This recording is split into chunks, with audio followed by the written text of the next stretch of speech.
All right, guys, so it is true I've tested positive for COVID, but I did some research, listened to a certain amount of scientists, and I was told that if you hit over 50% of your threes, that your actual viral load is so low, it's undetectable, you could live your life as you see fit.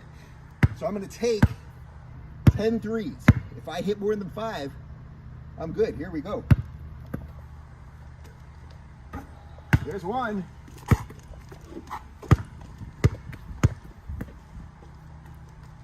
There's 2.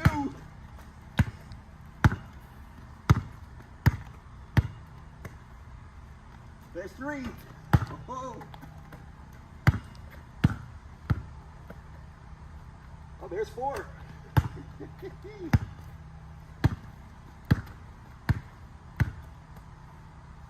There's 5.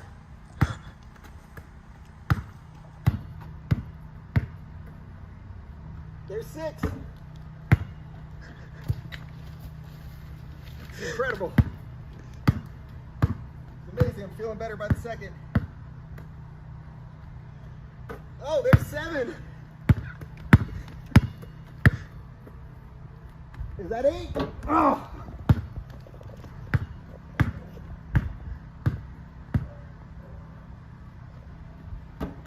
Oh, that's 7 for 9. This is the big one.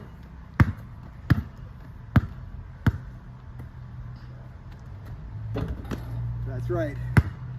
Goodbye, COVID. Where you at, Steph Curry?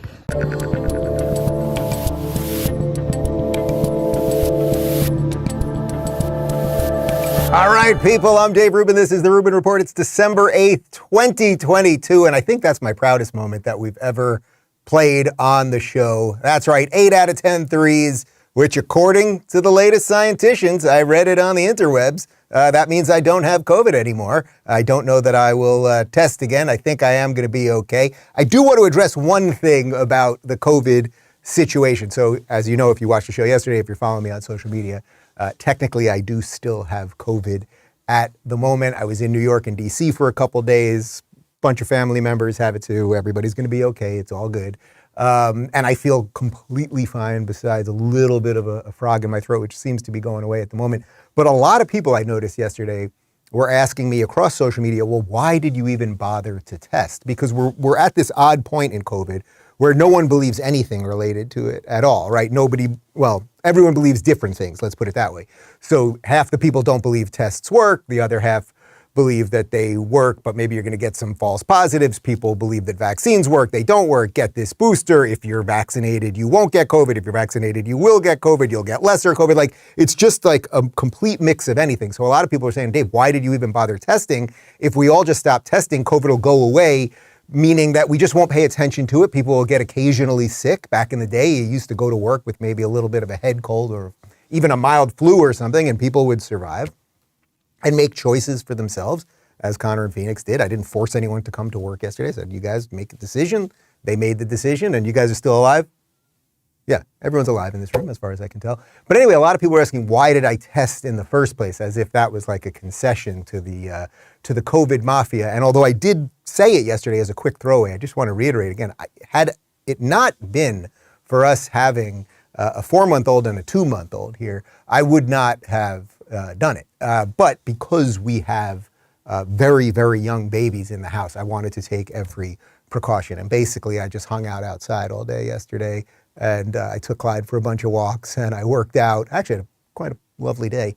And hopefully by the end of today, I'll test again. It'll be fine, and that'll be it. But that's really the only reason that I did that. Today we are doing a Rubin Report community Q&A. If you want to try to get a question in, last second question, you can go to rubinreport.locals.com. I want to do a couple stories up top of just sort of like how insane celebrity culture has gotten, because there's a couple things happening right now. Well, yeah, one of them kind of involves that Kanye guy. But there's just like this focus that we've had maybe in the last, I guess we've had it for a long time, but let's say 20 years of just like, we have to listen to what celebrities say about things as if that really matters. As if people who pretend, often actors, who pretend to do things. Actors don't really do things. Tom Hanks was never stranded on an island. You know what I mean? Matthew McConaughey never went to the stars in Interstellar, but they pretend to do things, and then we think that it's important to listen to them. And then it's kind of funny when you start seeing how ridiculous most celebrities actually are. So we're going to talk about some woke celebrities who are drunk on their own fame, and this includes Meghan and Harry, the prince and the princess or whatever she is, and Jennifer Lawrence and Kanye West. We're going to dive into a whole bunch of all that stuff. And then we got some great questions. They're kind of all over the map today, so I'm looking forward to that. And before we get to it, let me talk to you guys about BullionMax real quick. As inflation surpasses highs not seen in 40 years, the value of the dollar is decreasing with every passing day. You're paying more at the pump, the grocery store, for cars, and for housing. Face it, paper money is worth less.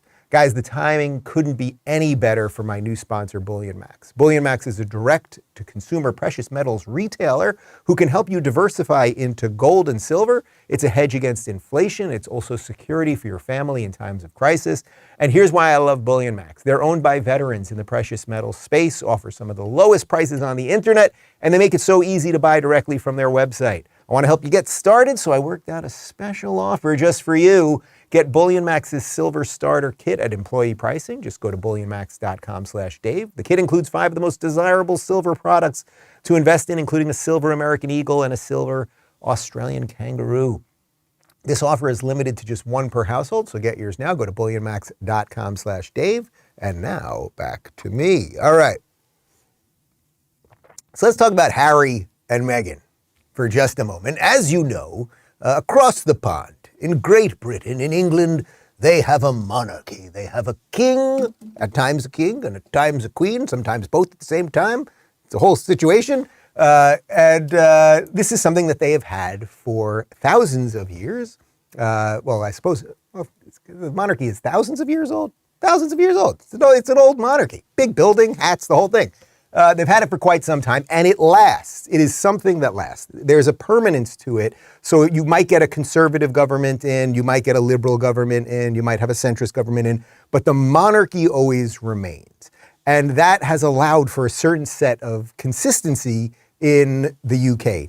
You may not like that they have all this money and all this power and influence and by birthright that these people hand it over from generation to generation. But there is something about the idea of permanence, something that the country can all sort of wrap around that's not just purely political, that I think is interesting and worthy of exploring. Well, in some ways, it's kind of crumbling because of woke-ism. So first I want to show you a headline from the Babylon Bee, and I do have to tell you that the Babylon Bee is a satire site. I know that confuses a lot of people on the left. They had a great headline because these two over here, they've got this new Netflix special coming out. Harry and Meghan announced Netflix special about how much they want privacy. That is humor via the Babylon Bee. But I want to show you just a little bit. This is just the teaser trailer for Harry and Meghan's new Netflix documentary, and you'll see why I'm bringing all this up. It's really hard to look back on it now and go, what on earth happened? You hear that? That is the sound of hearts breaking all around the world. She's becoming a royal rock star. And then Everything changed. There's a hierarchy of the family. There's leaking, but there's also planting of stories. there was a war against Meghan to suit other people's agendas. It's about hatred. It's about race. It's a dirty game. The pain and suffering of women marrying into this institution, this feeding frenzy. I realized they're never going to protect you. I was terrified. I didn't want history to repeat itself.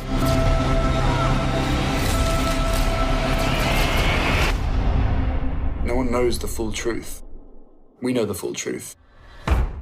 Okay, so I think it's worth, whether you care about the monarchy or not, whether you care about British politics or not, or any of those things, is sort of irrelevant. The reason that this is important is it goes to what I talk about in almost every episode, that wokeism destroys every institution that it gets into. You can feel that it is going to destroy the monarchy one way or another because he and she will turn and call them racists and call them part of the patriarchy and all of those things. And it's like, what would England look like post-monarchy? I suspect it would not be nearly as stable as it is right now. And that's not to say that the monarchy is above criticism. Of course, it can be criticized, but the fact that they're going for their own fame, they're going, they've not really accomplished anything that hasn't been sort of handed to them.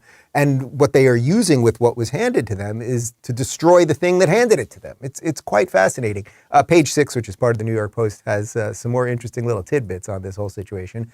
Prince Harry and Meghan Markle allegedly used a photo in their new documentary trailer that they themselves approved to be taken while suggesting the press was invading their privacy. The newest teaser for their highly anticipated Netflix docuseries showed a photographer taking a snap of Harry, Markle, and their young son Archie from a balcony at Archbishop Desmond Tutu's residence in South Africa back in 2019 while they were on an official tour. This photograph, used by Netflix and Harry and Meghan to suggest intrusion by the press, is a complete travesty. British royal correspondent Robert Jobson tweeted Monday. It was taken from an accredited pool at Archbishop Tutu's residence in Cape Town.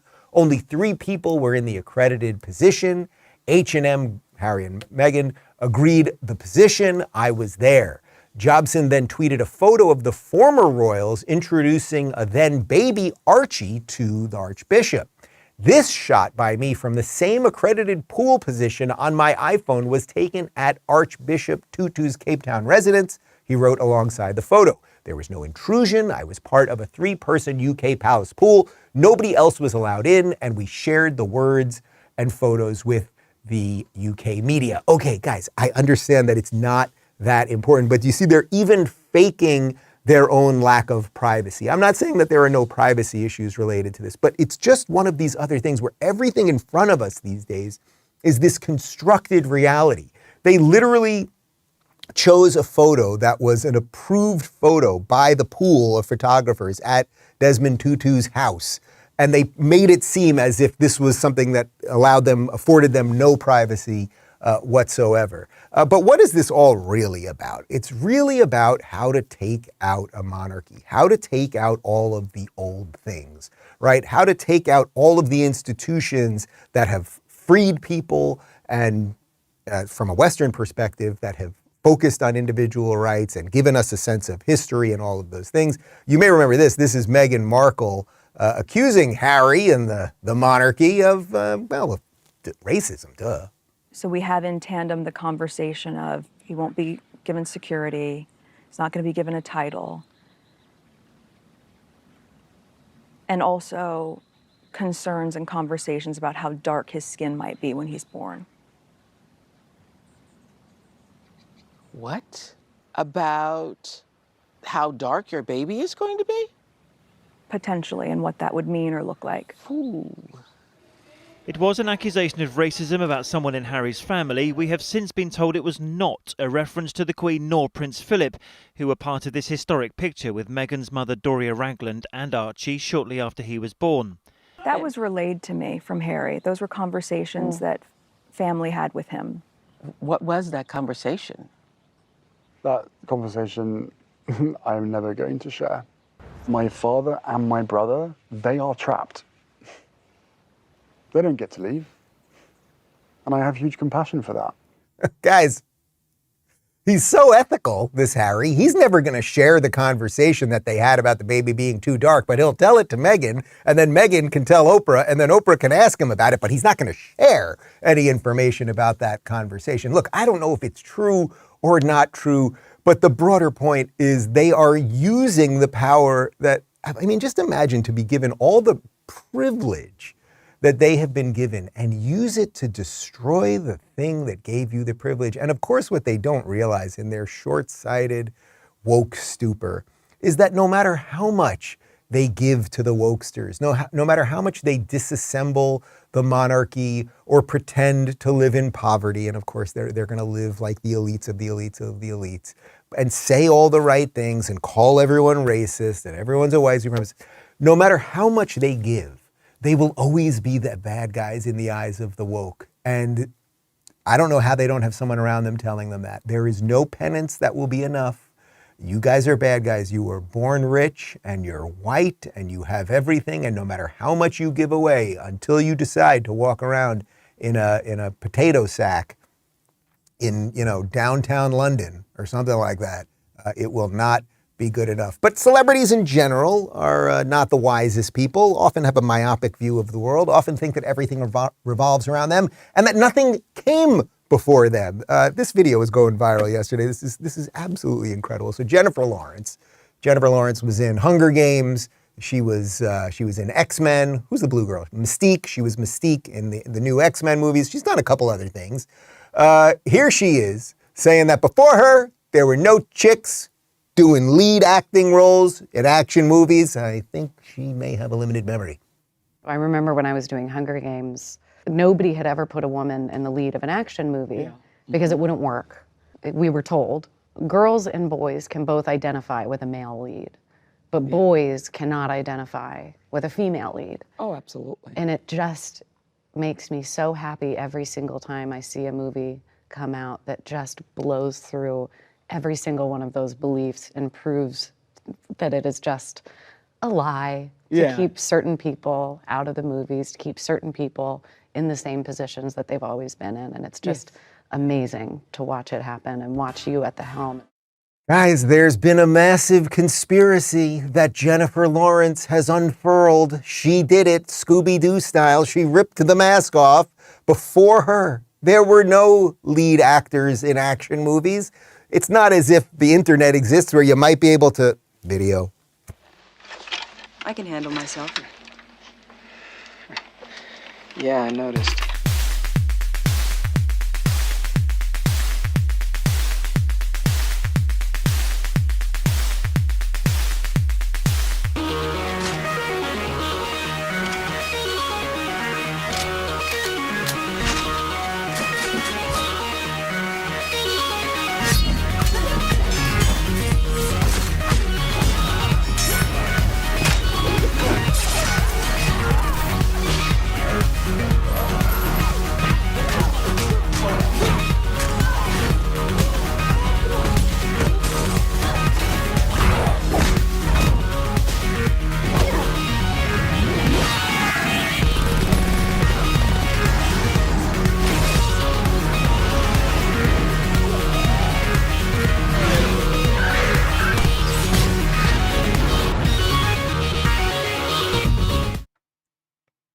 Congrats, Jennifer Lawrence. You just erased all of those chicks.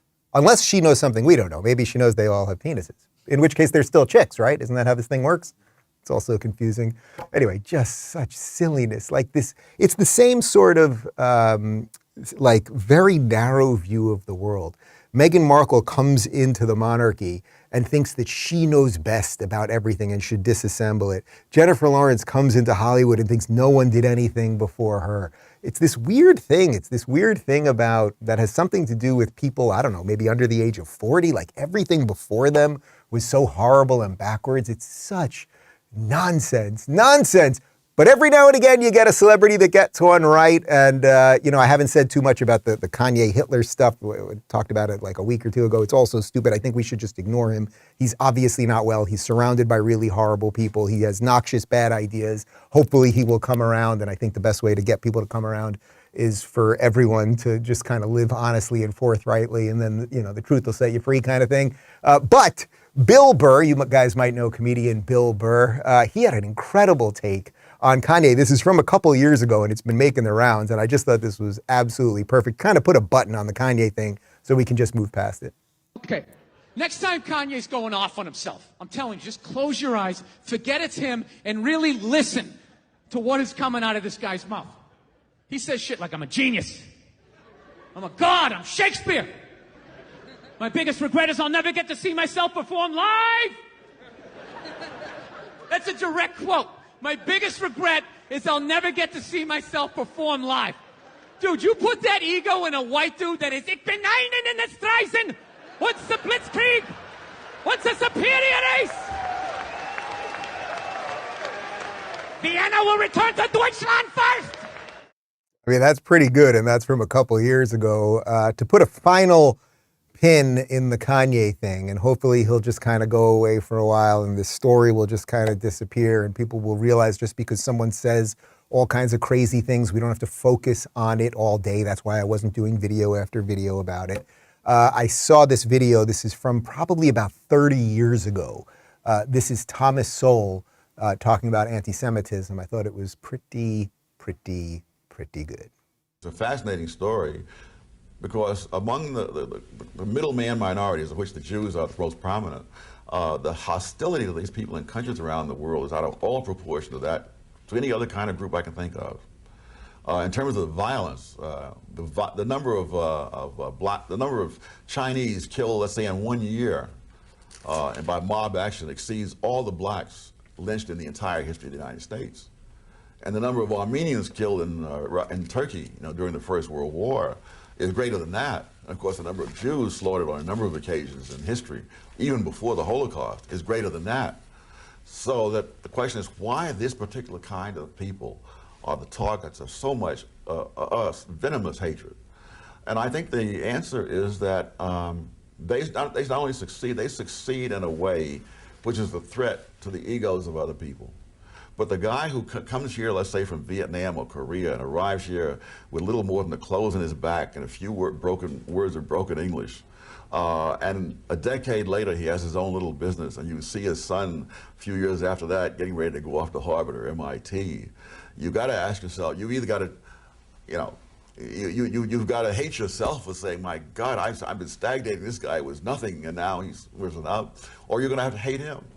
Years ago, one official of one of the Jewish organizations in New York asked me, well, what can Jews themselves do in order to minimize the hostility they face? And I gave him a one-word answer: fail.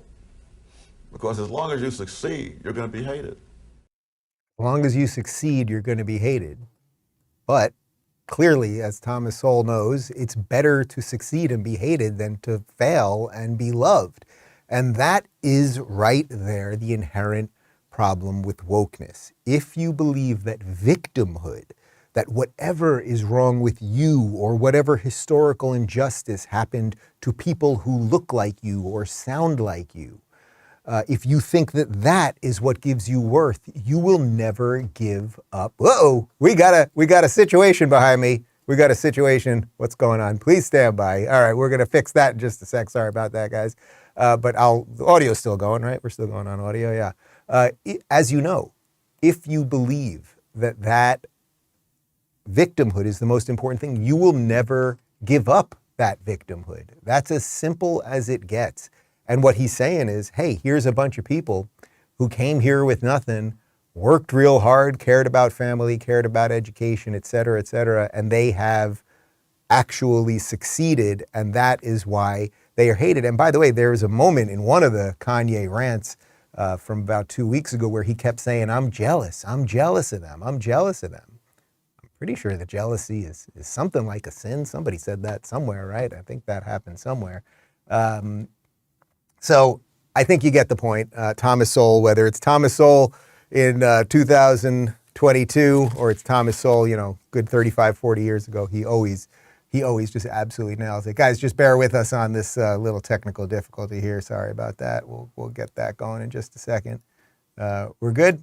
Yeah, all right. We're gonna roll into the ad, and then I think we'll be able to solve this little problem. Apologies. Guys, this holiday season, I want to give a gift to my loved ones that makes them feel special and unique, just like the relationship we share. That's why I'm giving everyone I care about Storyworth. Storyworth is an online service that helps you and your loved ones preserve precious memories and stories for years to come. It's a thoughtful and meaningful gift that connects you to those who matter most. Every week, Storyworth emails your relative or friend a thought-provoking question of your choice from their vast pool of possible options. Each unique prompt asks questions you've never thought to ask, like, what's the bravest thing you've ever done in your life? Or, if you could see into the future, what would you want to find out? After 1 year, Storyworth will compile all your loved ones' stories, including photos, into a beautiful keepsake book that you'll be able to share and revisit for generations to come. I'm going to give my keepsake book to my 2 baby boys when they're older, and they're growing up fast. Reading the weekly stories helps connect you with loved ones no matter how near or far apart you are. With Storyworth, I'm giving those I love a most thoughtful, personal gift from the heart and preserving their memories and stories for years to come. Go to storyworth.com/Rubin and save $10 on your first purchase. That's storyworth.com/Rubin to save $10 on your first purchase. All right, we got a RubinReport.locals.com community Q&A, and away we go. Margaret says, literally the same people who thought they could get away with the Trump-Russia collusion narrative orchestrated the Hunter Biden laptop cover-up. They have been found out on both, but not after dire consequences. What can be done to deter the deep state's nefarious actions in the future? You know, I've been thinking a lot about this because the more stuff we find out, so if we find out, okay, or we have in essence already found out that Russia collusion was a hoax, right? We found it out, the intelligence services lied, Steele dossier, all of those things. So we know they lied about that. Now we find out that the Hunter Biden laptop was totally legit. Most of us knew it or were at least roughly aware of it, or at least kind of looking in that direction that it was probably sort of true because the whole system was trying to silence it. So it was like, yeah, there's probably something there.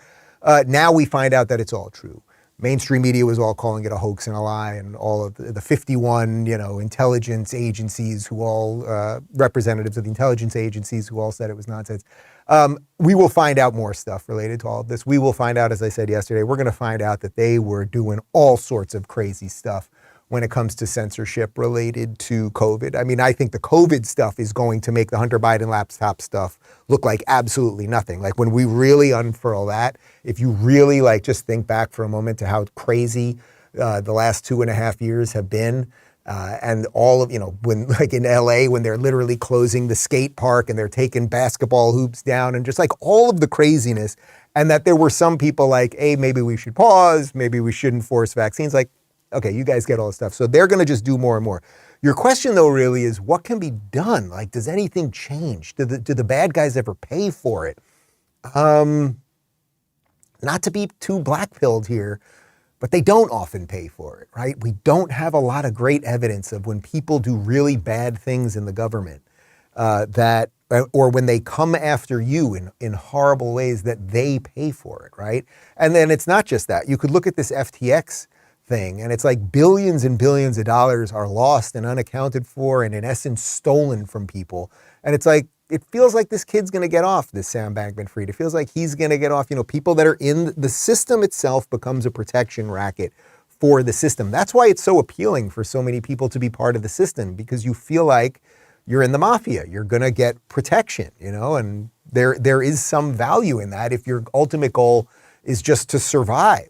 Right? I suppose without your integrity. It's not really my ultimate goal, but I can understand how someone could come to that conclusion. That's just a real thing.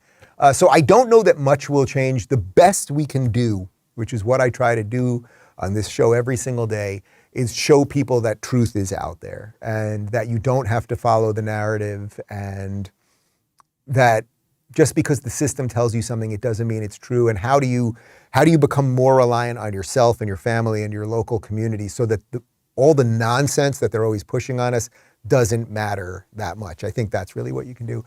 Eliza says, I just watched your 7 out of 10 threes. Actually, Eliza, it was 8 out of 10, but all right. So are you showing us that if we want to be better at basketball, we should first test positive for COVID? Yes, that's what the scientists told me. If you're an average basketball player and you get COVID, you will suddenly be a better basketball player. That's how it works. That is absolutely how it works. I should tell you guys in total transparency, that was a 2-take situation. I walked out of the studio yesterday. Phoenix came with me. We walked out there, shot it once. I think I hit 4 out of 10 first time. Just being honest, but 8 out of 10 the second time. So if you take that, that's 12 out of 20. Still over half on threes. That's pretty solid. Veronica says, how much has your time on Twitter gone up since Elon Musk acquired it? Who is someone you rely on and follow for honest journalism? It's interesting. I know I talk about Twitter a lot here. And I think even for those of you that are not on Twitter, you get why so many of us talk about it, why the tastemakers are on there, because all of it, all the stuff, all the PR, all the cultural, the gestalt, all the stuff, it's all happening right there on Twitter, and that's where it's being disseminated. So you can either be on there or not be on there, but it's still an important piece of what's going on in our, I don't like the word collective, but what's going on in our collective mind, right? Our hive mind. I guess I'm on a little bit more since he's been back on because, well, first off, because since they've lifted the shadow bans and since I'm actually seeing a feed of people I follow again, it seems fun again, or at least it seems somewhat interesting again, versus before where it was highly, highly regulated and my tweets started getting virtually no traction. I used to be able to tweet a picture of a banana and a cup of coffee and I could get 10,000 retweets. Then they had really just crushed me down to 20 retweets on things. Everyone kept messaging me, I'm never seeing your stuff. That now it seems to have gotten normal. There's a bit of a catch-22 here because for me, I think I said on the show about 2 months ago, maybe it was right when I came back on the grid, that my goal was to be off Twitter by the end of the year. And I really did mean it. And what I meant by that at the time, it was before Elon got it. There were obviously the rumors that he was going to get it, but that it felt like it was falling apart. Jordan Peterson had left. I felt that there was a pathway to an exit, meaning that, I'm of a certain level of online popularity or whatever it is, do I need it much more? Now that he's come back and it's the center of the universe related to all of the things that we talk about with politics and culture and much more. I mean, plenty of people use Twitter for just sports or plenty of people use Twitter for music or whatever. I have to be there, and it has become fun again. That being said, the locals community is a million times better in terms of actual communication with real people and sharing pictures of food and dogs and what you're listening to and what you're watching. And that's where I actually interact with people. So to me, the locals community that's my home online. And Twitter is the town square. Those are two separate things, and I treat them separately. Douglas says, I just wanted to ask, since you're filling the jar to get someone out of a red state and into a blue state, or out of a blue state and into a red state, can you give that money to someone who lives in a blue state and moves into a red state? Hint, hint. Yes. Okay. So, I've been putting all the money over the year into the jar here. There's more than that. We've emptied the jar a couple times, and I'm going to throw in a couple $1,000. At the end of the year, we are going to give someone a bunch of money to leave California and move to Florida. I had temporarily reversed it. I thought we could just fund a Democrat or a lefty leaving Florida, but after this 20-point win by DeSantis, it's let the few of them stay here. It's fine. Okay, you're not bothering anybody. Although I would, I guess maybe for Charlie Crist, but it's he's this impotent, irrelevant nothing, so it doesn't matter. So yes, it will be for someone to get out of Cali, because I think that's the most important thing, and that would be modeling after me leaving California, which was almost a year ago. It's just under a year. December 17th will be my 1-year anniversary here in Florida. So we will figure it out. It will be someone from the locals community. I know a few of you have already posted with your own stories of why you are deserving, and we will pick somebody in the next couple weeks. Elizabeth says, hi, Dave. Question, do you think there's a connection between Joe Biden and Zelensky resulting in all of this U.S. aid pouring over to Ukraine? Yeah, there's something there. And that's obviously connected to the laptop. The issue with the laptop was not just that, okay, he was smoking crack on a webcam and banging hookers. Everybody likes a good time. It was not that. The issue with the laptop was that there were emails and his text messages that were obviously synced to his phone and all of that stuff about his business dealings. And that's the stuff that they were really trying to hide. Clearly, I don't think they were thrilled with the nudity or whatever that stuff was, right? Obviously not. And if he had been doing illegal things, he's the son of the president of the United States, they don't want that getting out there, fine. But that really wasn't what this was about, right? Because we've got to silence this laptop before the election because we clearly feel there is something on here that could tank Biden. And that's exactly what they did. We also know that Joe Biden, who repeatedly has said he has never discussed his son's business dealings with his son. Think how crazy that is. Think how crazy that is. For any of you out there that have a father or that are a son, do you not discuss what you do with your father? If you have a relationship with your father, obviously you do. So you're telling me what Joe Biden is telling us. This is what he's telling us. His son got a job at Burisma. This is a Ukrainian energy company. He had no business. He's making tons and tons of money, hundreds of thousands of dollars there. He had no business there. He only got the job because of who his dad was. And you're saying that his dad never said to him, son, what are you doing for a living? Oh, how's that job at Burisma going? Boy, you're working at a Ukraine energy company? That's kind of funny because I thought you were a crack addict.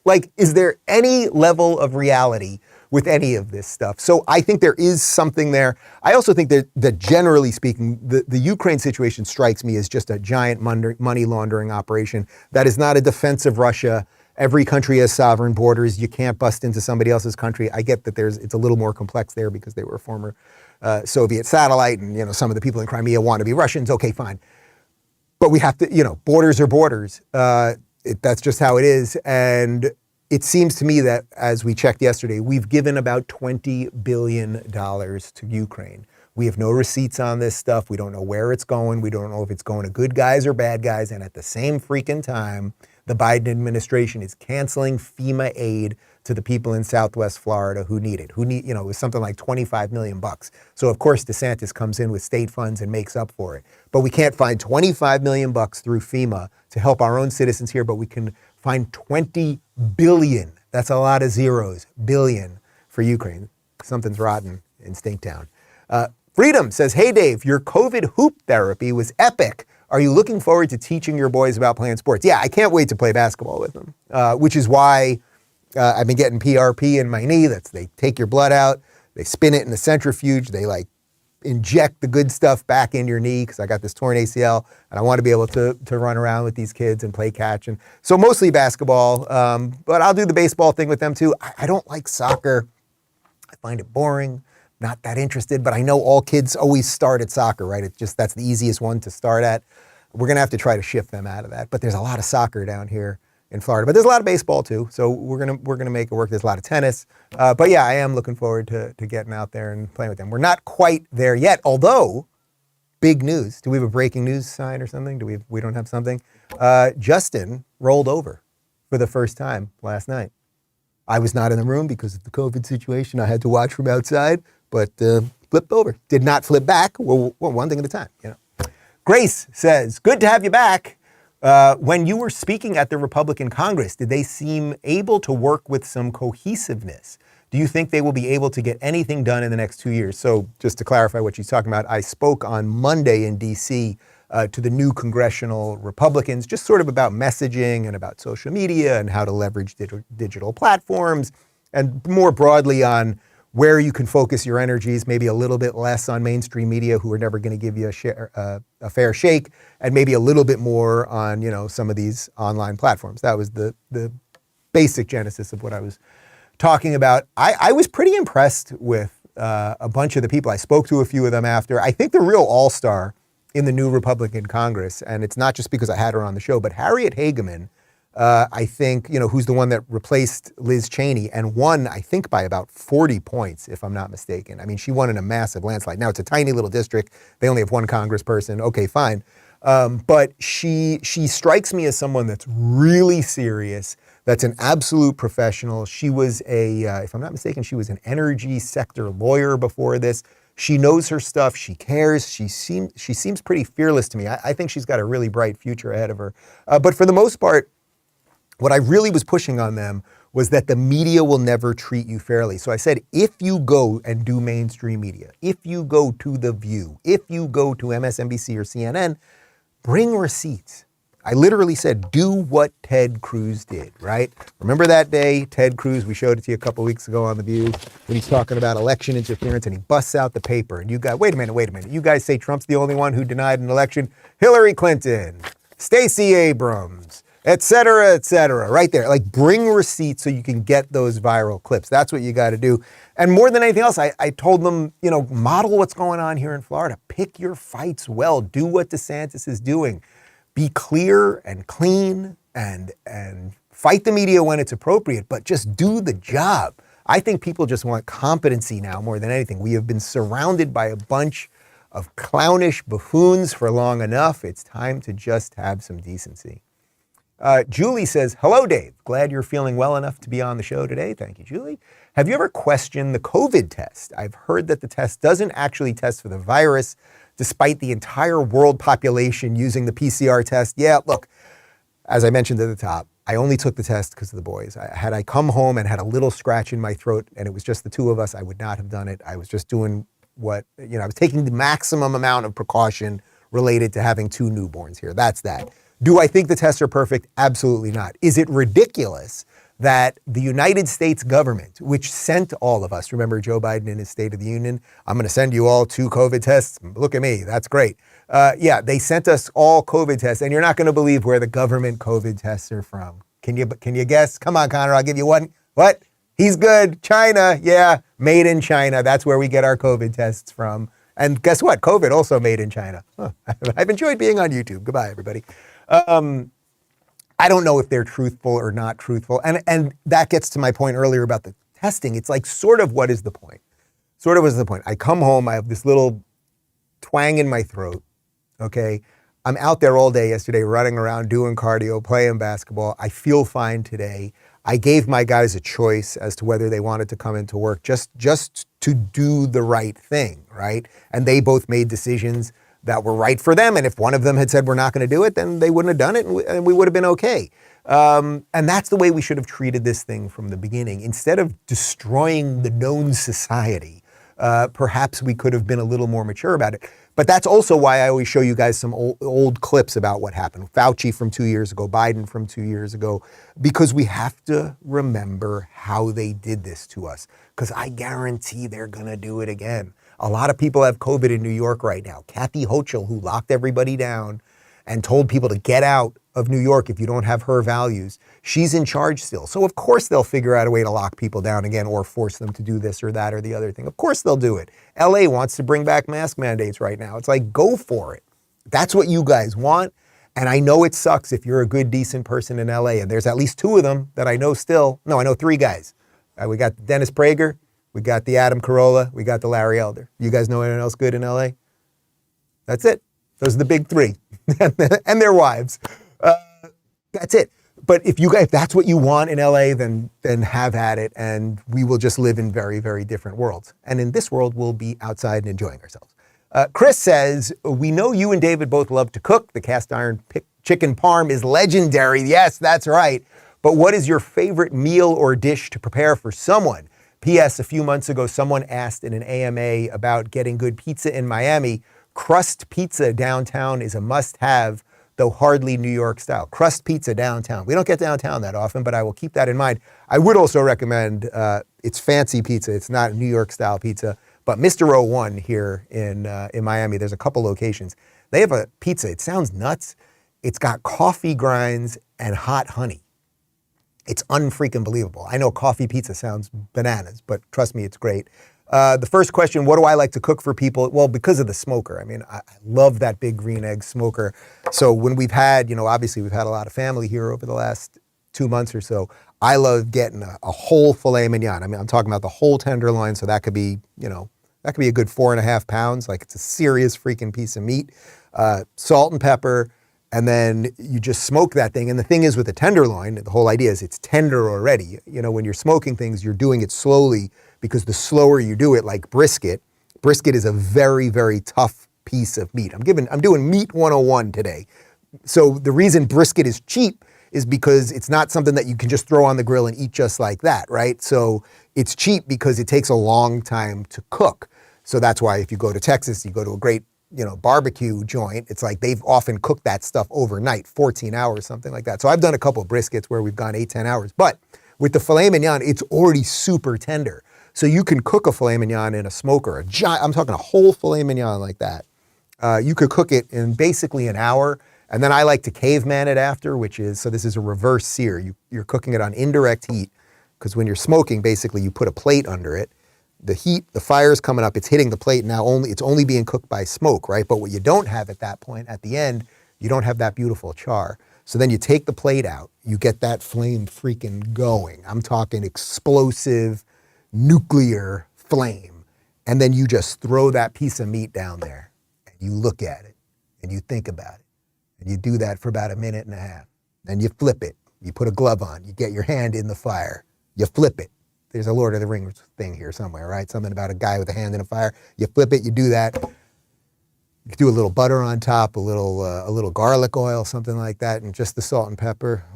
Mamma mia. DavidsCookbook.com if you want some more of the recipes of the things we're eating. Unfortunately, he hasn't updated it lately. 2 kids, it's a little tough around here. But yes, the cast iron chicken parm is an absolute favorite. That's the one that when our friends come over, that's what everyone's always requesting, because there's nothing better than a good chicken parm. Meghan Kelly said it was the best chicken parm she's ever had. And I'm told she's eaten a lot of chicken parm over the years.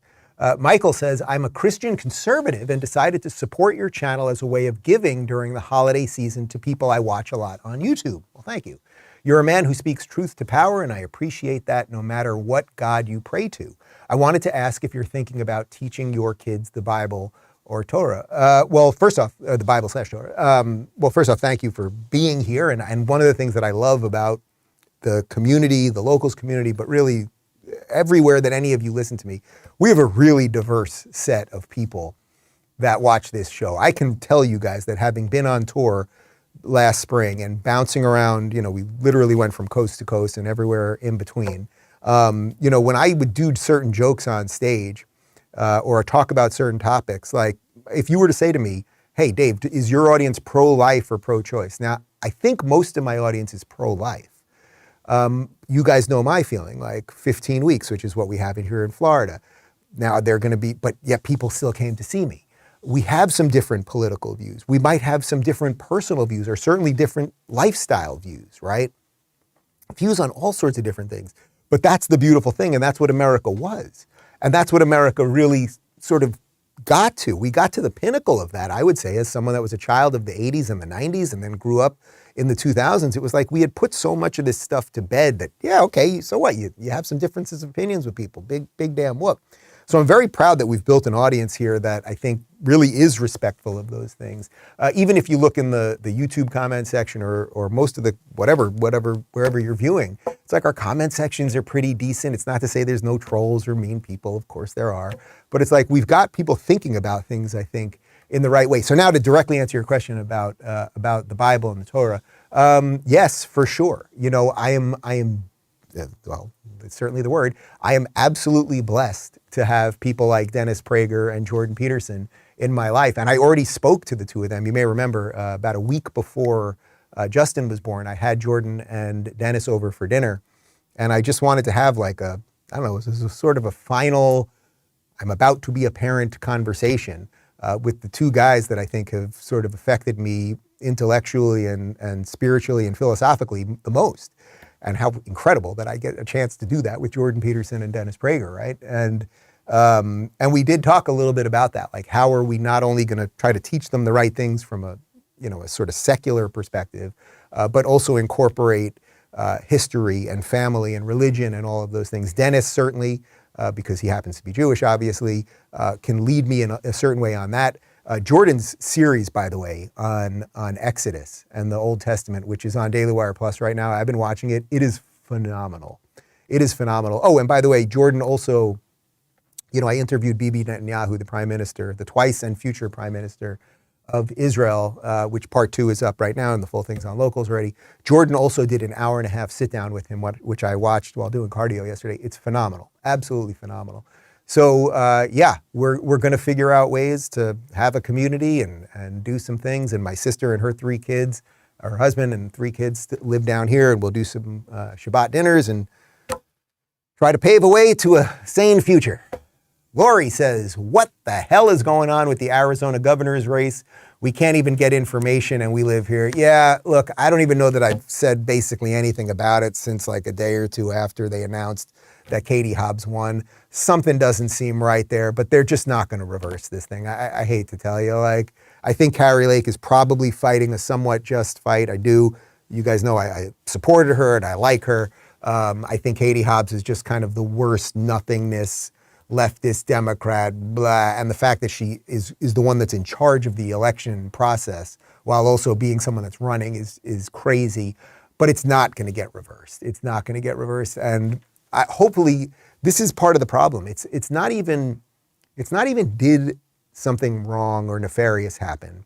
It's that so many people now believe that the inconclusiveness is built into the system, that over time that degrades their ability to believe the system, right? That's loosely to quote Padme Amidala from Revenge of the Sith. It's like when we stop believing democracy works, that's when it stops working. Was that Padme or the other? I think it was the other. It was the queen that took over after Padme over there on Naboo. What's her name? Who's the queen that took over for Padme on Naboo? Oh, Phoenix is not happy with this one. He's like, look, man, I'll look up how many people were shot in Chicago, but I'm not looking up.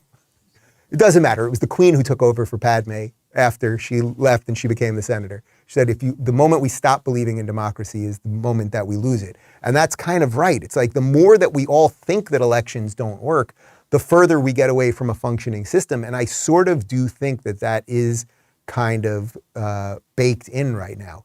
Her name, thank you, Phoenix. I appreciate it. I know that was pushing the limits. The queen that replaced Queen Amidala when she became Senator of Naboo instead of Queen of Naboo. What's going on back here? Her name was Queen Jamila. We're having some tech stuff today, guys. I apologize for that. We're gonna look into this and figure it out. I'm going to keep rolling, though, for a sec. Phoenix, work with me on the prompter here. Bernardo says, I saw on Twitter how both you and Francis Suarez are lobbying to try to get Elon Musk to move Twitter to Miami. Any chance you can reach out to Ron DeSantis to help, seeing that Elon has expressed support for him?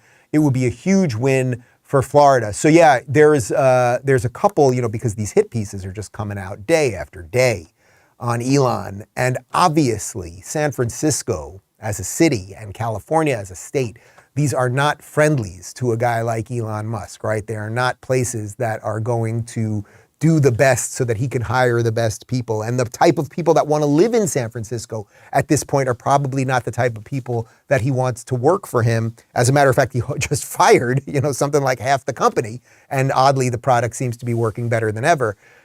So because of all these hit pieces, and then there was a piece written about how San Francisco was going to look into Twitter because he got rid of beds that were in the office. I guess they used to let employees sleep there, and he didn't want them to sleep there anymore, so he got rid of beds. So now the mayor was going to look into him.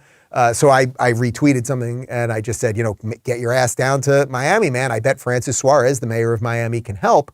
And as you guys know, Francis Suarez down here, he's basically turned Miami into the tech hub of the future. This is the city of the future, and it is thriving and doing unbelievably well. And there are tax. Well, there's generally low taxes here. Then there are tax breaks if you bring your company here. I think they help you find office space, and I'm sure there's a litany of other things that Suarez could help with. On the DeSantis front, if I see any movement that Elon's really thinking about it, I would see if I could do anything on that front. Obviously, I can contact people at from the DeSantis administration and see about it. Some people did, of course, comment, Dave, are you sure you would want a company like Twitter to move here because then it moves all the wokesters here?